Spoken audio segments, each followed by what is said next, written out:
Hello everyone, I am back with new poem. और इस poem का कंसेप्ट थोड़ा सा डिफरेंट है, थोड़ा सा अलग जैसे मैं लिखता था। I hope you will like it. Let's go with it. क्यों जब उठाता हूँ कलम तो सिर्फ तुझ पे लिख पाता हूँ। क्यों जब उठाता हूँ कलम तो सिर्फ तुझ पे लिख पाता हूँ।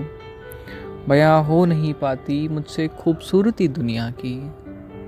बयां हो नहीं पाती मुझसे खूबसूरती दुनिया की। पर ना जाने क्यों तुझे कागज़ पर उतार पाता हूँ। क्यों जब उठाता हूँ कलम तो सिर्फ तुझ पर लिख पाता हूँ। कहते हैं कि लैला को देखने के लिए मजनू की आँख चाहिए। कहते हैं कि लैला को देखने के लिए मजनू की आँख चाहिए। ऐसा क्यों है कि लैला को सिर्फ मजनू ही समझ पाया।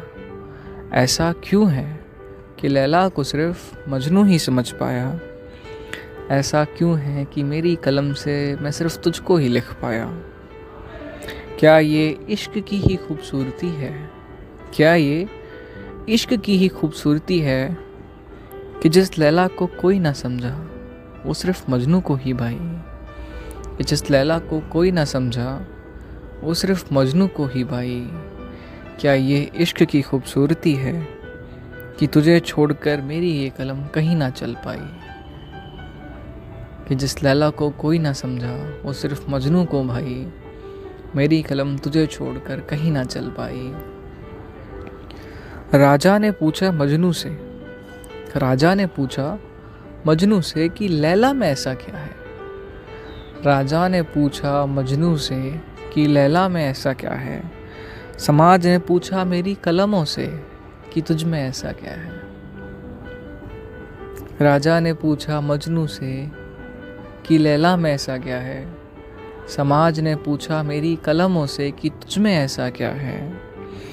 खूबसूरती दुनिया में बहुत मगर मैं सिर्फ तुझ पे लिख पाता हूँ। हुजूर रानियाँ और राजकुमारियाँ आपके दरबार में बहुत मगर मैं किसी में लैला को देख ना पाता हूँ।